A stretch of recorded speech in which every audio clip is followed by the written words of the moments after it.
Hi, bookends. Welcome to a 10-minute check-in. I'm 10. I look a little tired because I just finished working a 12-hour shift. Hey. But I felt it was important to let you guys know how my quick read went. So, if you watched the unboxing for the Bookcase Club December Teenage Dream box, you saw this book in it, FrostBlood by Elly Blake. And I was so excited. I'm like, yes, this is what I want. So the premise of the story is that it's a world where there are three types of people. You're either born a FrostBlood who can control ice, a FireBlood who can control fire, or just a regular average person who controls nothing but themselves. So the main character, Ruby, she is a FireBlood. She lives in a village. Her mom doesn't want anyone to know that her daughter's a FireBlood because being a FireBlood is illegal now because the FrostBloods run the land. Soldiers come to her village. Her mother is killed. She's captured. She's taken to prison. Now here's the interesting thing. She's like 17 years old. Watched her mother be killed in front of her. Like a soldier broke her head open with the pummel of his sword. But when she's in prison, she's like this sarcastic, snarky person.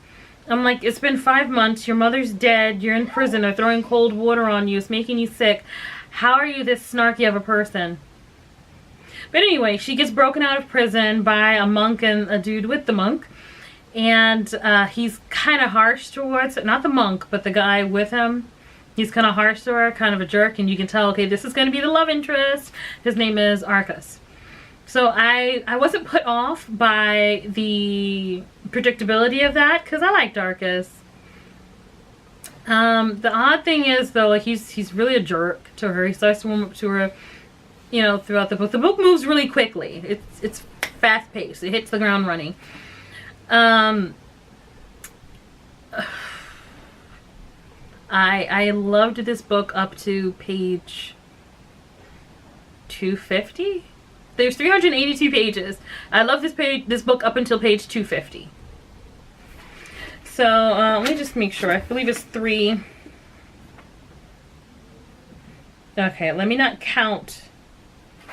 Let me only count the pages for the story. Nothing else. Pages for the story, 371. I liked this book up until 250. So things that I found to be kind of annoying about it. Okay, so she's never trained with her powers. She doesn't know how to use her powers, right? And her ankle got injured when she was in prison. And she spends 3/4 of the book in pain over her ankle, right? So she's been out of prison for, it's been, okay, in total it's been 7 months by the end of the book since her mom has died, her village has been burned down, she's been in prison, right? So for 75% of the book, her ankle hurts. And she's not that good at fire, blood. I'm just going to say fire bending. I know that's the wrong trope, but she's not that good at making fire, controlling fire. She's getting better at it with the monks helping her, with the FrostBlood monks training her. But she's not that good at it. But then all of a sudden she's captured, right? By the FrostBlood King, and she's put in an arena to fight against FrostBlood warriors. And all of a sudden, out of nowhere, she's this fire-breathing master. That irritated me. You spend 75% of the book limping because you're in pain, but as soon as you get into an arena, all of a sudden you're this powerful person that can control himself a little bit better. What also irritated me too was I liked the romance between her and Arcus. I loved it. It came quickly so that, you know, but I liked it. I hate that when it's a, hate's a strong word, but I really do hate when it's a YA with a girl protagonist or a woman protagonist, that there generally, not always, but generally has to be a love triangle, and I hate that. I especially hate it when it comes to relatives. So she's in love with Arcus. Arcus is in love with her. At the end of the book you find, well, not the end of the book, but about 3/4 in, you find out that, no, really towards the end of it, you find out that Arcus is really the true king of the FrostBloods, and the evil FrostBlood king is his younger brother. Now, she starts to fall in love, well, not, I don't, be attracted to. She's like, oh, he's so handsome, the evil FrostBlood king. She starts to find him attractive. This is the dude who had your mom killed, you know, who hates FireBloods. All of a sudden, oh, I've been around him for 2 weeks and he's so handsome and I don't know what to do with myself. I found that irritating. To me, it takes away the power of the protagonist. Like, she's supposed to be this strong, fiery person, but it seems like every cute guy that she's around for a couple of days all of a sudden becomes the one that she's attracted to. I hate that. Like, why do they always have to,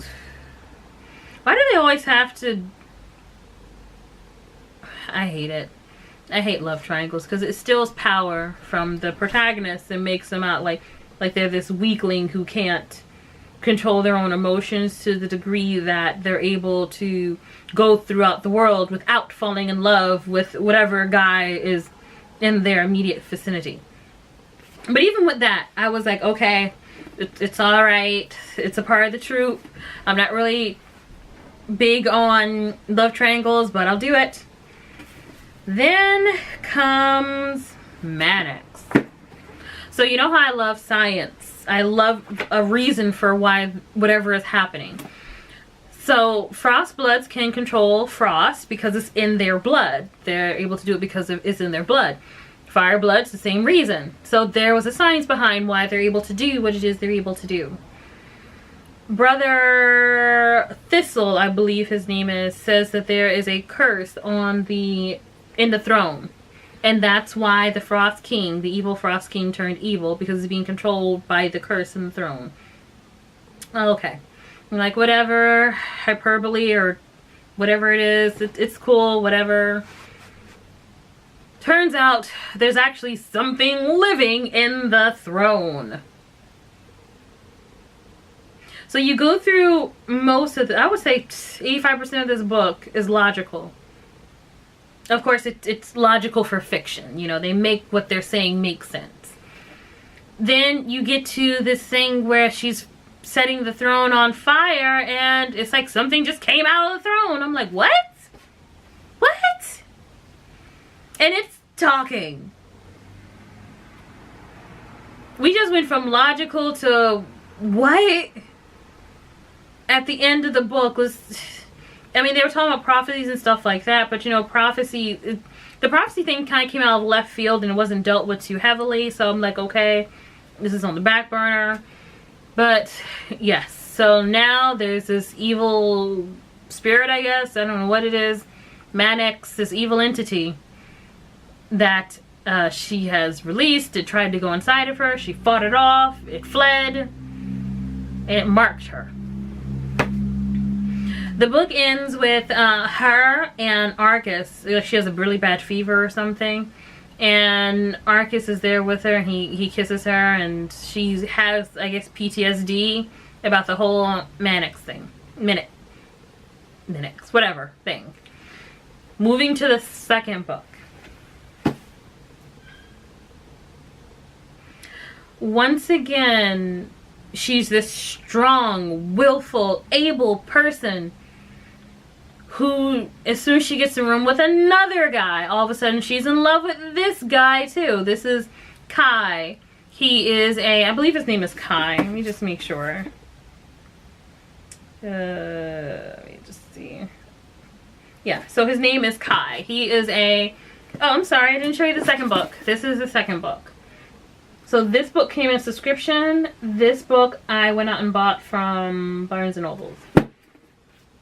So Kai is a FireBlood, and he tells her that he's going to take her away to Sudea, or, you know, just away so she can learn how to control her powers better. Arcus doesn't like the idea of that, but she goes, I think she goes behind his back and goes. And she starts falling in love with Kai. It's like, why are we stealing the protagonist's power because she's a woman and making her fall in love with every single guy? Like, every single young, able-bodied guy she's in contact with, all of a sudden, now she has doubts. She has doubts. It's like, no. Because that wouldn't be done for a male protagonist, and yet for a female protagonist, all of a sudden it's like we have to fall in love with whatever handsome male there is in our near vicinity. So that was something that I didn't like. I really wanted to like this series. I really did. There's a third book in the series if you're interested. Nightblood. I will not be purchasing that because I am no longer interested in this series. Of course, in the second book, it concentrates more on Mix moving around the world. And apparently she's his heir. She's the spirit's heir. I don't know how it went from something so logical in the first book to something so... I don't know. These books would be good for someone else, so we're gonna give these away. We're gonna donate these, but it's not... I wanted to like this series. I did. Overall, I'd probably give this series about, out of 10 stars, I give it about 5, with the first book being 3 stars and with the second book being 2 stars. So that was our 10 men check-in. So once again, the book that we quick read was FrostBlood by Elly Blake. And we didn't, well, I ended up quick reading this just because I wanted to find out what happened. But this is FireBlood, also by Elly Blake.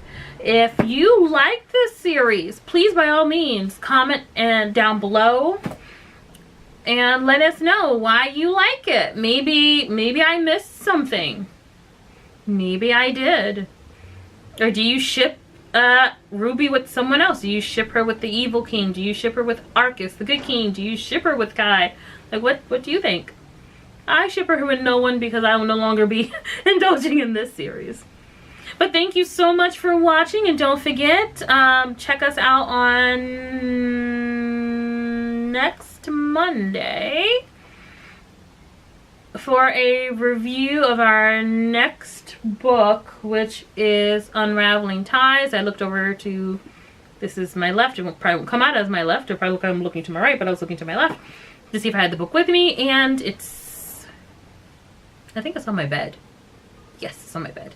So thank you so much for watching, and we look forward to seeing you guys on Monday. Bye!